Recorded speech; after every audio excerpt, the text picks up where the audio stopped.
আমরা যারা নতুন কন্টেন্ট ক্রিয়েটার আমরা সব সময় চিন্তায় থাকি আপনাদের কি উপহার দিব, কি নতুন নতুন ভিডিও উপহার দেওয়া যায়। হ্যালো এভরিওয়ান, আসসালামু আলাইকুম, welcome to my new blog. যারা যারা আমার পেজটিকে এখনও ফলো করেননি দয়া করে একটু ফলো করে দিবেন। তো যাই হোক, আপনাদের সাথে প্রতিদিন একটা একটা করে ভিডিও শেয়ার করি, কিন্তু ভাবি কি শেয়ার করব, এটা করলে ভালো হবে না কি করলে ভালো হবে। অন্যদের ভিডিও দেখি সবগুলোই ভালো লাগে, কিন্তু নিজের ভিডিও আমার কাছে কেন জানি নিজেরই ভালো লাগে না। তো আপনাদের কাছে আর কেমন করে ভালো লাগবে। তো আম্মা রান্না বান্না করছে আর আমি ভিডিও করছি, কী অ্যাক্ট করা যায়, নতুন নতুন কোনো ভিডিও করা যায় না, বাইরে বের হতে পারি না। আসলে মেয়েরা সবসময় বাইরে বের হতে পারে না, কারণ বাইরে বের হলে কৈফত দেওয়া লাগে। আর মেয়ে মানুষ বাইরে বের হলে মানুষে কথা বলে, নানান কথা বলে, শ্বশুর বাড়ির লোকেরাও কথা বলে, বাপের বাড়ির লোকেরাও কথা বলে, সবাই এক একজনের চিন্তা ভাবনা এক এক রকম। তো যাই হোক, আম্মার রান্নাবান্নার ভিডিও করি আর ভিডিওগুলো শেয়ার করি। তো আম্মা আজকে ডিম রান্না করছে, পুঁই শাক দিয়ে নাকি ডিম রান্না করবে। তো পুঁই শাক যেহেতু আমার আসলে পছন্দ আর ডিমটাও বেশি পছন্দ করি, তো দেখা যাক কিভাবে রান্না করছে। তো এগুলো ভিডিও করলাম। তো ডিমগুলো ভালোভাবে ভেজে নিল, দেন পুঁই শাকগুলো আর পুঁই শাক আর আলু আর সাথে মশলা দিয়ে দিল, 2 চামচ করে হলুদ, মরিচ, লবণ আর 2 মগ পানি দিয়ে দিল। তারপরে এখন এই সবজিগুলোকে সিদ্ধ করে নিবে।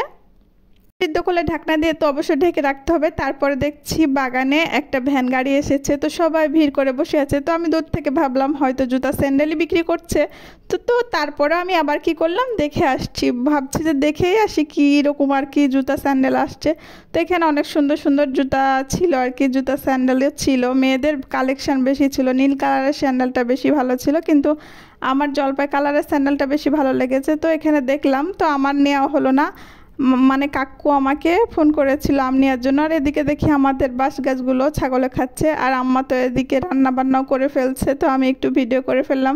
তারপরে কাকু ফোন করেছিল যেহেতু আম নেওয়ার জন্য ডাকছে, তো আমি আম নিতে দৌড় দিলাম বাগানে আর কি, মানে বাড়ির পাশে যেহেতু বাগান। তো এখানে কাকু দেখছি আম পাড়ছে, মানে গাছ, মোটা গাছ আর কি, 50 বছরের পুরনো গাছ। এখানে তো অনেক বেশি আম ধরে, যত বড় পুরনো গাছ হবে তত বেশি আম ধরবে।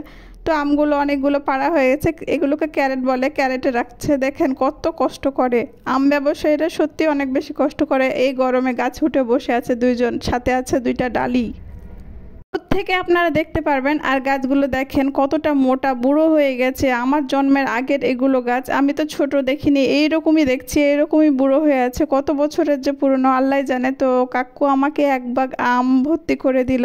আর এই যে ভাইটি এখানে 1 ডালি আম নেমে গেল, তারপরে দিয়ে দিল আর কি, মানে রশি দিয়ে লটকে দিল। তারপরে তো আমাকে ব্যাগ ভর্তি করে আম কাকু দিয়ে দিচ্ছে। এখানে বলছে দাঁড়াও, পাকা আমগুলো আরও নিয়ে যাইও। এখন তেমন আম পাকা তো দেখা দেয়নি আর কি, হালকা হালকা দেখা দিচ্ছে। তো কাকু আর কি আম পেড়ে নিল। আর এই যে আমি 1 ব্যাগ ভর্তি করে আম নিয়ে দৌড় দিব এখন বাড়ির উদ্দেশ্যে। তো আমি নিয়ে চলে যাচ্ছি। আর ভালোই লেগেছে আসলে, পাকা আমগুলো খেতে খুব মজা। আর আম্মার প্রায় রান্না কমপ্লিট, আমি বলছি আম্মার রান্না হয়ে গেল, তো দেখাচ্ছে যে হ্যাঁ রান্না হয়ে গেল। তো আমার দেখতে খুবই লোভনীয় লাগছে, অবশ্যই খেতে মজা হবে। আজকে দুপুরে মজা করে খাবো, কারণ পুঁই শাকও পছন্দ, ডিমও পছন্দ। আর যেহেতু আমরা 2টা মানুষ, তরকারি 1-2টা করে রান্না করে আম্মা, খেতে বেশ মজা হয়। দেখেন কতটা লোভনীয় হয়েছে, সত্যি খেতে মজা হয়েছিল। তারপরে তো আম্মা 1 ডালি আম পুরোটাই ঢেলে নিল, এই যে দেখেন। তো আজকের মতো এ পর্যন্ত, ভালো থাকবেন, সুস্থ থাকবেন, আল্লাহ হাফেজ, আসসালামু আলাইকুম।